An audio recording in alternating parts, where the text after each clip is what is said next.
Traffic चालान कटने के बाद अगर उसको हम पे नहीं करते हैं तो क्या होगा। ये सवाल बार बार पूछा जाता रहता है कि मान लीजिए मेरी गाड़ी पे कोई ट्रैफिक चालान कट गया है और उसको मैं पे नहीं करता हूं तो मेरे ऊपर क्या एक्शन होगा, क्या मेरे घर पे कोई नोटिस आएगा या फिर मेरी गाड़ी को सीज किया जाएगा। क्योंकि बहुत सारे लोगों का ये कहना होता है कि मान लीजिए उनकी गाड़ी की वैल्यू इस समय 50,000 रुपए है और उनकी गाड़ी पे 1 लाख या 2 लाख रुपए के चालान कट गए हैं। ऐसी सिचुएशन में चालान कैसे पे करूं। चालान पे करने से बेहतर है कि मैं गाड़ी को स्क्रैप में ना बेच दूं। तो फ्रेंड्स, आज इसी टॉपिक पे बात करते हैं और आज इसमें हम ये समझते हैं कि ट्रैफिक चालान को पे नहीं करने पे क्या क्या समस्याएं आ सकती हैं।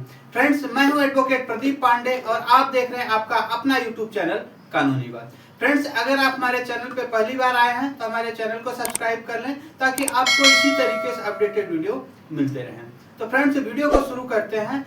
सबसे पहले फ्रेंड्स ये बात करते हैं कि अगर ट्रैफिक चालान हम पे नहीं करते हैं तो किसके ऊपर प्रॉब्लम आएगी और क्या क्या प्रॉब्लम आएगी। अगर कोई ट्रैफिक चालान कटता है तो बेसिकली उसके लिए 3 चीजों के ऊपर प्रॉब्लम आएगी। पहली चीज तो गाड़ी के ऊपर प्रॉब्लम आएगी, दूसरा जो गाड़ी का ओनर है उसके ऊपर प्रॉब्लम आएगा, तीसरा जो उस गाड़ी को ड्राइव कर रहा होगा उसके ऊपर प्रॉब्लम आएगी। अब बात करते हैं किसके ऊपर क्या क्या प्रॉब्लम आएगी और भविष्य में हमें किस तरीके से परेशानियों का सामना करना पड़ेगा।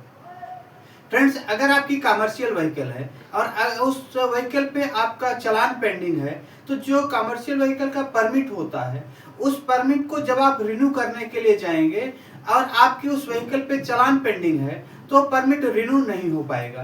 तो इस प्रकार से अगर आपकी गाड़ी पे चालान पेंडिंग है तो आप उसको आगे फ्यूचर में चला नहीं पाएंगे। इसके अलावा अगर आपके ड्राइविंग लाइसेंस के ऊपर चालान कटा हुआ है और अगर आप ड्राइविंग लाइसेंस को रिन्यू कराने जाते हैं तो वहां पे पेंडिंग चालान होने के कारण आपका ड्राइविंग लाइसेंस रिन्यू करने से मना कर दिया जाएगा। इसके अलावा अगर आपकी व्हीकल पे कई सारे चालान कट चुके हैं और चालान पुराने हैं, अगर आपके चालान ऑनलाइन कैमरे से काटे जा रहे हैं, आप रुक नहीं रहे हैं तो कोई प्रॉब्लम नहीं आ रही है। लेकिन जिस भी दिन कभी आपको चौराहे पे ट्रैफिक पुलिस वाले ने रोक लिया और उन्होंने देखा कि ऑलरेडी आपके ऊपर बहुत सारे चालान पेंडिंग हैं और आपने उन चालान का भुगतान नहीं किया, ऐसी सिचुएशन में आपकी गाड़ी को सीज कर दिया जाएगा और सारे के सारे जब आप चालान पे कर देंगे उसके बाद ही आपकी गाड़ी को छोड़ा जाएगा। अब एक सवाल और पूछा जाता रहता है कि मेरी गाड़ी की जो करंट प्राइस है, करंट मार्केट वैल्यू है, उससे ज्यादा के ट्रैफिक चालान काटे गए हैं तो ऐसी सिचुएशन में मैं गाड़ी का चालान क्यों पे करूं। उससे अच्छा मैं इसको स्क्रैप में यानी कि कबाड़ में बेच के मैं दूसरी गाड़ी क्यों ना खरीद लूं। फ्रेंड्स, इसका जवाब ये है कि आपके ऊपर जो चालान कटा हुआ है, ठीक है, वो एक स्टेट की आपके ऊपर पेनाल्टी है, रेस्पॉन्सिबिलिटी है। स्टेट अपनी पेनाल्टी आपसे जरूर वसूल करेगा क्योंकि ऐसा तो है नहीं किसी पर्टिकुलर पर्सन का आपके ऊपर पैसा उधार है। हो सकता है चालान को नोटिस आने में आपको समय लग जाए, कोर्ट में जाने में समय लग जाए, 1 साल 2 साल 5 साल का समय लग जाए, लेकिन अगर आपके ऊपर ट्रैफिक चालान कटा हुआ है और वो चालान पेंडिंग है तो कभी न कभी आपके पास कोर्ट से नोटिस जरूर आएगा। कोर्ट से नोटिस आएगा, आप बेशक उस गाड़ी को बेच चुके हो, कहीं आपने उसको स्क्रैप में दे चुके हैं, नहीं यूज कर रहे हैं, आंख बंद कर लेने से अंधेरा नहीं हो जाएगा। आपको गाड़ी सेल आउट कर देने से, गाड़ी बेच देने से, कबाड़ में दे देने से आपके जो केसेज हैं वो नहीं खत्म हो जाएंगे। जब भी आपके कोई चालान है उसका एक टाइम के बाद आपका चालान रेगुलर कोर्ट में भेज दिया जाएगा। जब आपका रेगुलर कोर्ट में चालान चला जाता है, ऐसी सिचुएशन में आपको एक नोटिस भेजा जाएगा कि आपका इस दिन इस कोर्ट में आपका चालान का केस पेंडिंग है, आप वहां पे आइए और अपने चालान का निपटारा करिए। मान लीजिए आपके पास 10, 20, 50 चालान पेंडिंग है तो आपको अलग अलग कोर्टों से अलग अलग समय पे अलग अलग डेट के लिए आपको नोटिस आएगा। तो 50 नोटिस कोर्ट से आपके पास आएंगे, हो सकता है 2 साल बाद, 3 साल बाद, 5 साल बाद आए, लेकिन आएगा जरूर। इसके लिए आप जरूर तैयार रहें कि इस तरीके से कोर्ट में आपके धक्के खाने पड़ेंगे।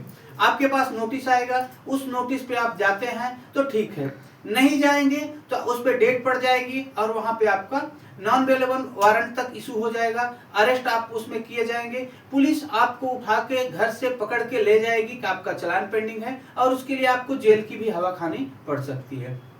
जो चालान है, चालान तो आपको पे ही करना है, साथ ही साथ जो कोर्ट में लीगल एक्सपेंसेस होते हैं, एडवोकेट के खर्चे हैं, वो भी आपको पे करना पड़ेगा।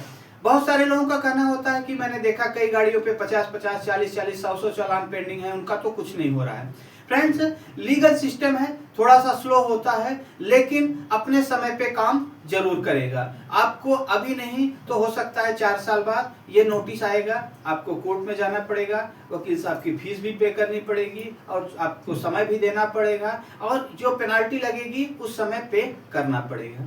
और अलग अलग कोर्टों से अलग अलग समय पे आएगा तो आपको बहुत सारा समय नुकसान होगा। और जो आज आपका चालान 2000 रुपए का ओवर स्पीड में है, हो सकता है एक चालान का आपका बहुत ज्यादा पैसा उसमें खर्च करना पड़ जाए। ठीक है, तो इसलिए इस तरीके से इग्नोरेंस ना करें। 2, 4, 6 महीने आप इग्नोर कर सकते हैं, 1 साल तक इग्नोर कर सकते हैं। आपके पास पैसे नहीं है या लोक अदालत का आप इंतजार कर रहे हैं तो थोड़ा बहुत आप इंतजार कर लें, लेकिन ये मत मान के चलिए कि गाड़ी को मैं सेल आउट कर दूंगा या फिर मेरी गाड़ी पुरानी हो गई है, 10 साल 15 साल पुरानी हो गई है, मैं यूज नहीं करूंगा। यूज बेशक नहीं करेंगे, लेकिन कोर्ट में आपको जाके ये जवाब देना पड़ेगा कि आपका चालान पेंडिंग है, उसको आपको क्लियर ही करना पड़ेगा।